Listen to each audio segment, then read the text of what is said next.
This is KGW News at 11. A man is facing felony assault and bias crime charges after an incident in Oldtown. And tonight we're hearing from the man who was attacked. Thanks for joining us at 11. I'm John Adams. It happened yesterday afternoon. The man stabbed with scissors and bitten as the suspect shouted racial slurs against him. Sydney Dorner spoke with him to hear his side of the story and how he plans to find justice. A 42-year-old man is now facing bias crime charges after a disturbing incident right here in Oldtown. Saturday, Portland Fire and Rescue responded to a call of a man lighting clothing on fire at Northwest Gleason and 6th Avenue. Peyton Thomas says he was visiting a friend who works nearby when they noticed the man. About a third of the way into the block that we were on, he stopped and started lighting a fire. The man then started following an interracial couple, jogging after them like he's really trying to attack them. And the guy, thankfully, turned around and looked and saw him, and him and the female took off running. The man then started coming after Peyton and his friend. And by the time I looked up, he was too close to me to, put my hands out to stop him or punch him to keep him off me. So the only thing I could do is resort to my military training and self-defense combat, and grabbed him and slammed him to the ground.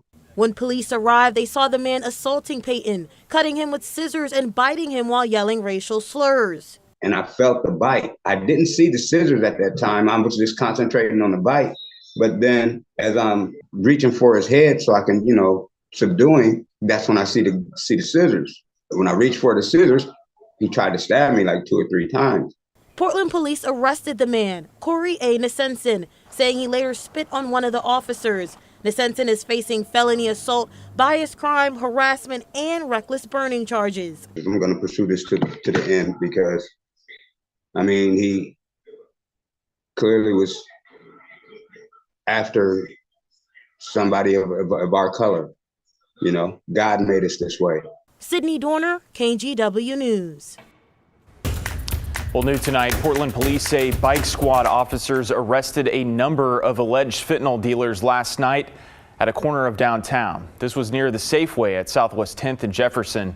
Last week, we told you about how this has become a new fentanyl hotspot and a concern for parents whose children attend preschool at Jefferson and Park. Police say they have targeted the area in recent weeks, handing out citations to people using drugs there. Some have been connected with treatment services. In McMinnville, an investigation is ongoing after police there found and seized pipe bomb making materials. It began on Thursday when police made contact with a teen they say was in possession of methamphetamine. The teen told officers he got the drugs from a home on Southwest Cypress Street where pipe bombs had allegedly been made. A search warrant turned up meth, cocaine, and materials used to make explosive devices. However, no arrests have been made. Portland police say speed and alcohol were behind a fatal car crash that killed 2 people in North Portland late last night. This happened near Terminal 6 along North Marine Drive. And as Devin Haskins shows us, it's an area notorious for high-speed drivers and deadly crashes.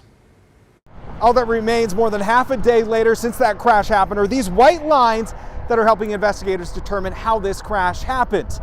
Portland police are not using the term street racing, but it is something that dispatchers used when they sent out the call for help.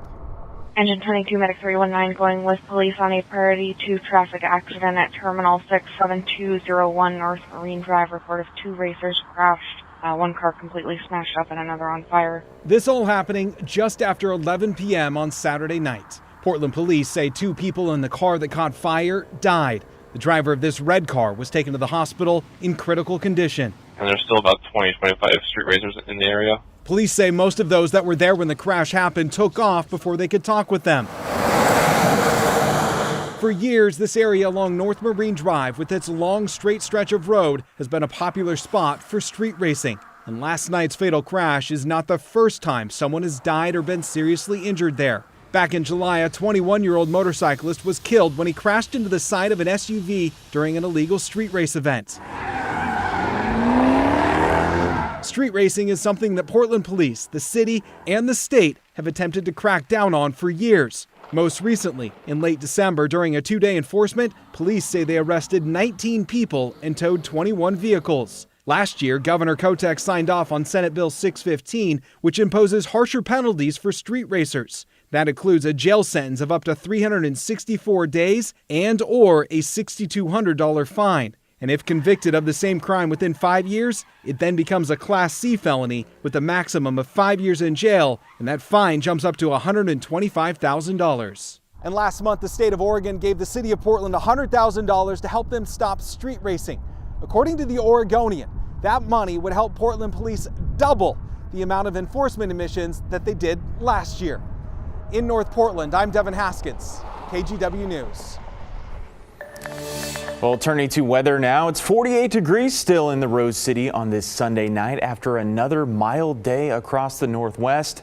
Ashley Grahams is joining us now. And Ashley, what is the work week going to look like for folks? Well, today really shaped up into a pretty nice day, right? I mean, we're still sitting in some of those fairly warm temperatures, at least for the start of February. Here's a look outside right now at Newport, and you can see just a few of those scattered showers still coming down. I think the coast really took the brunt of this system. Some areas getting around 1/4 of an inch, less so here in the valley and in the metro area. We're going to see these scattered showers here for the next day or so, but these warm temperatures also going to stay with us for another day. Here are some of the highs from today. 58 degrees in Portland. Now that's much higher than we'd normally see. Normally we're right around 50, 51. So we didn't reach a record today. That record would have been 63 degrees set back in 2015. But I have to say, high 50s in February, always wonderful. 52 the high in Astoria and in Tillamook, 50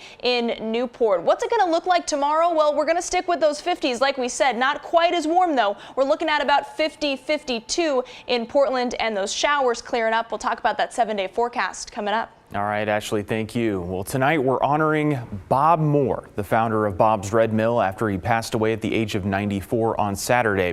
He leaves behind a successful healthy foods and whole grains company that Portlanders know and love. Daisy Caballero brings us the story. This is what I was made for. I knew that.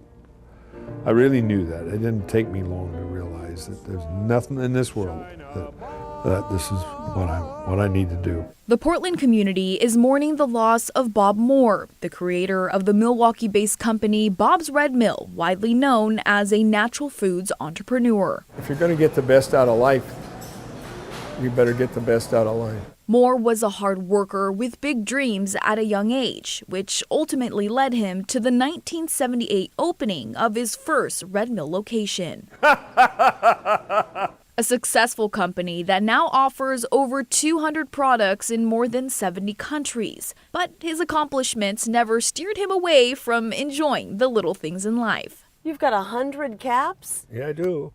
And I bought them all over the world.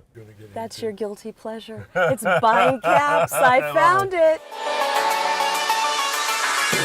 Moore was one of the many guests on KGW's Carpool with Brenda Braxton. He enjoyed sharing his success story with us while also getting a quick workout in. Chintzy. This is, yeah, okay, let's go. One. And Moore was always looking out for others. He enabled more than 700 employees to own the Red Mill Company by establishing the employee stock ownership plan in 2010 on his 81st birthday. Moore was also named an honorary Beaver as he helped fund the Moore Family Center for Whole Grain Foods, Nutrition, and Preventative Health in the College of Health and Human Sciences at Oregon State University. Moore and his late wife Charlie also established research programs throughout the state, including the Bob and Charlie Moore Institution for Nutrition and Wellness at Oregon Health and Science University. That's been on my mind for the last several years, is to try to absorb as much as I can and not be in too big a hurry. Company officials tell KGW Moore passed away peacefully at home. He is survived by his 3 sons, 9 grandchildren, and 6 great-grandchildren. A celebration of life is being planned. Nothing but blue sky. Daisy Caballero, KGW News.